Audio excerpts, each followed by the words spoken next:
Alright guys, today we'll be starting with the Constitution of India part number 1. This is nothing but an introductory lecture for your Constitution of India CS Executive chapter number 2. Without any further delay, let's get started with the video.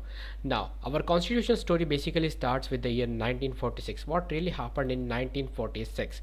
Britain decides on to grant independence to India. The first thing that we need to understand that in 1946, Britain has decided to grant independence to India, so that a cabinet mission is also dispatched to India to discuss method for transfer of power.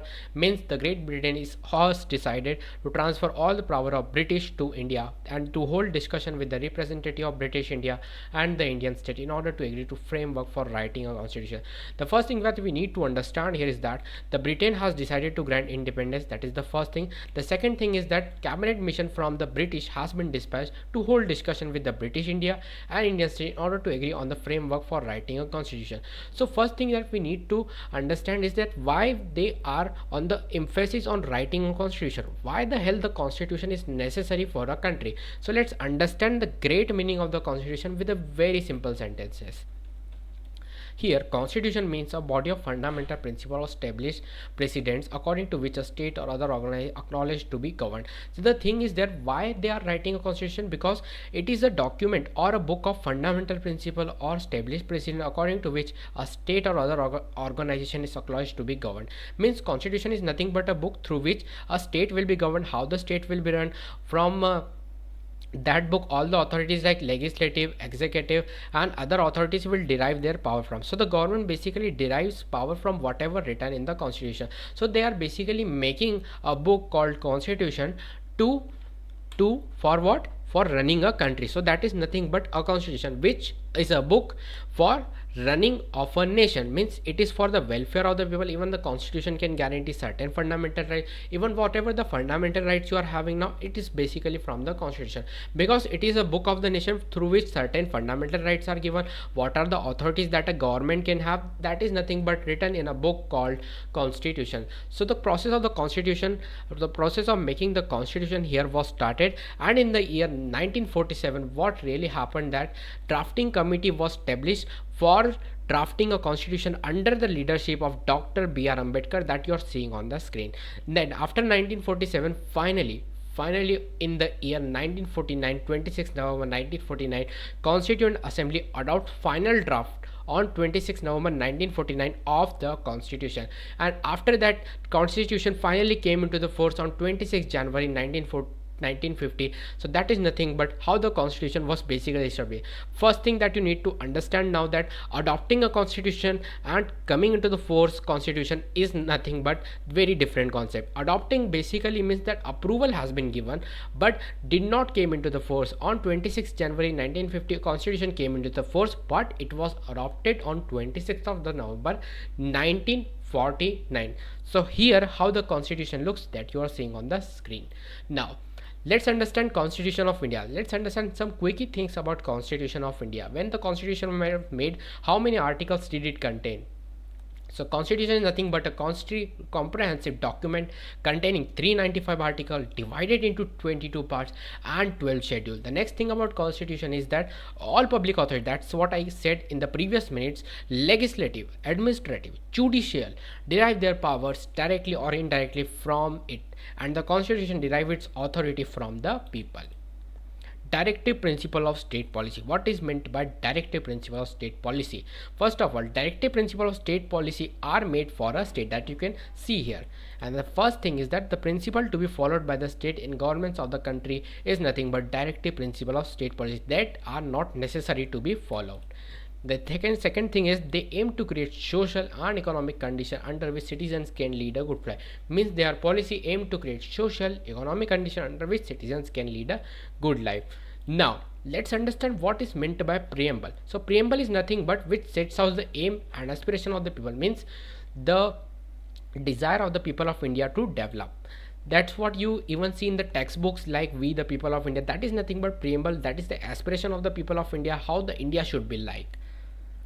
The next thing is the preamble declares India to be sovereign, socialist, secular, democratic republic and secures to all its citizens justice, liberty, equality and fraternity. So let's understand those words meanings again that you have read in the CSEET exam. Sovereign basically means which signifies that the republic is externally and internally sovereign.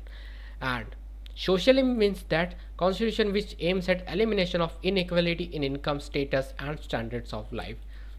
Secular means that there will be no state religion, means the state will not promote any kind of religion. Now let's understand whether our constitution is federal or unitary. So both are the different concepts. Federal means that some of the features of a constitution will contain federal features, and unitary means some of the unitary features will be contained by constitution of any country. Now whether a constitution is federal or unitary will be dependent on the feature. Sir, our Indian constitution is federal or unitary? Actually, Indian constitution is the combination of both federal and unitary. So I am gonna tell you the features of federal, but unitary is not given in your syllabus, so I'm not gonna cover that. So let's understand whether our constitution is federal or unitary. So Constitution of India is basically federal but with certain unitary features.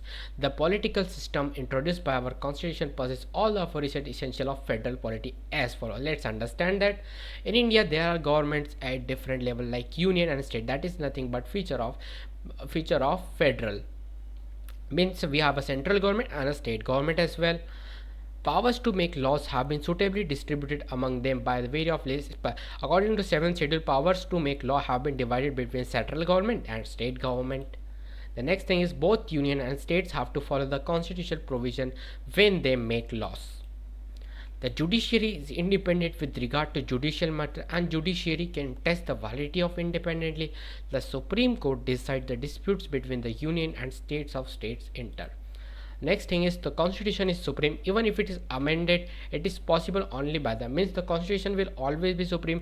Even we have to change the constitution, we have to follow the things in the article 368, means the procedure.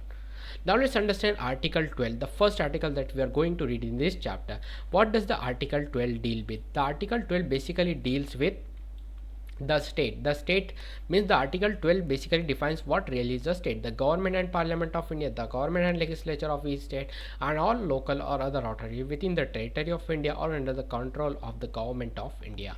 The next thing about state is that the expression local authority refer to authorities like means here is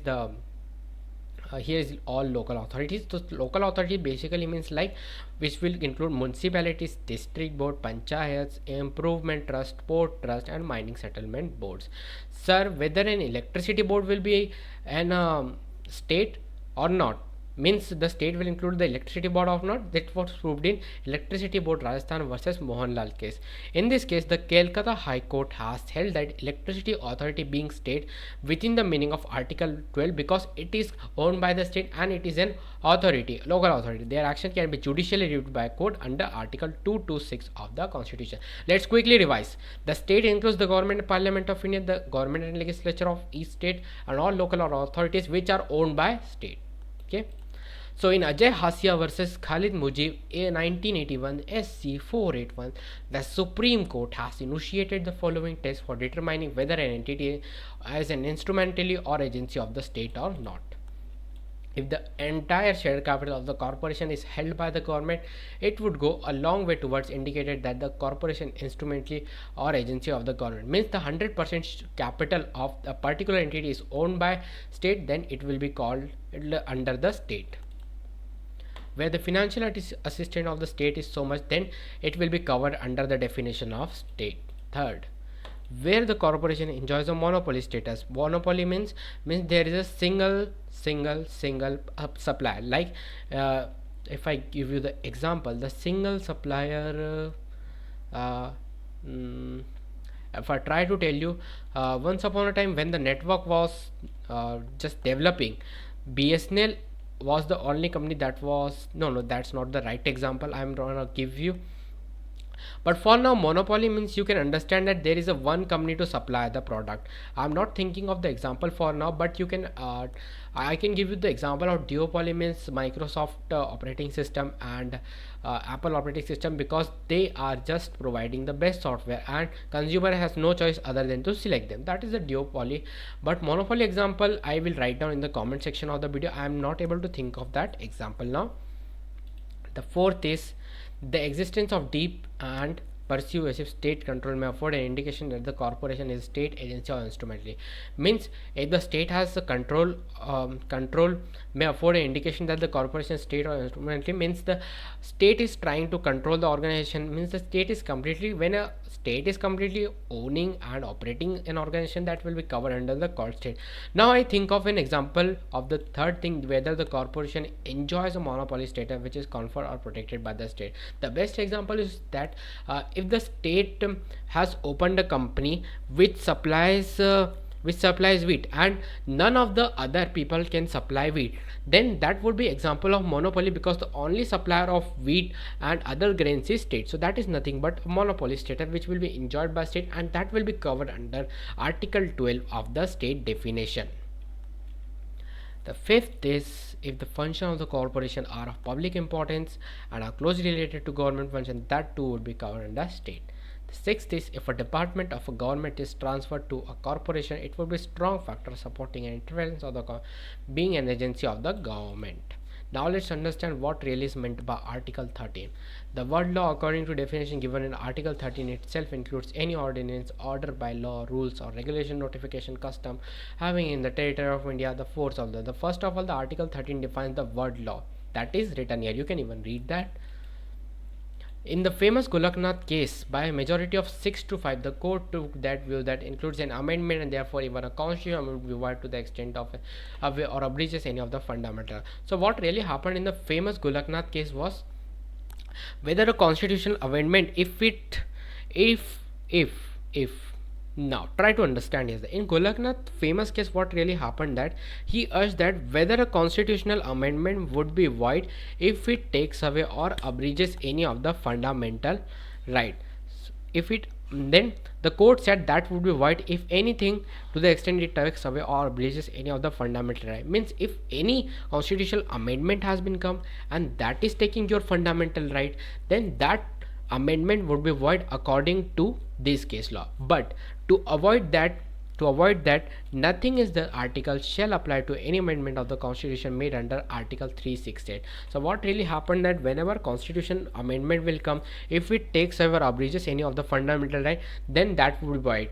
But a law has been made and an amendment has been made, if the amendment has come through the Article 368, then that would be not void. So it is basically stopping the Golaknath case. Okay. The next is Article 13.1 deals with what existing laws. Article 13.1 deals with relates to law already existing in force which were in before the commencement of the constitution. That is nothing but existing or dealing with Article 13.1. A declaration by the court of their invalidity, however, will be necessary before they can be disregarded, and declares the pre-constitution laws are void to the extent to which they are inconsistent with the fundamental rights. So Article 13.1 deals with 13.1 of the existing law which were before the commencement of the constitution, and Article 13.2 deals with the future laws which were made after the commencement of the constitution. So that now we have understood what really is meant by Article 13. In our next lecture, we will be starting with the fundamental rights. I hope you got everything in this lecture. Download link will be available in the description box of the video to download notes of this lecture. I'll see you in the next one, and there are benefits of joining our Telegram group. So make sure you also join our Telegram. There are the benefits like exclusive notes link will be there, where discussion will be surely held there. Latest update announcement of ICSI I share there. Scanner books, links, and many more benefits will be available. And to download notes of ICSI will also be available in the group of Smarty Education. And also try to subscribe our Hindi channel. And if you want to open a demat account, you can surely open that link available in the description box of the video. Goodbye.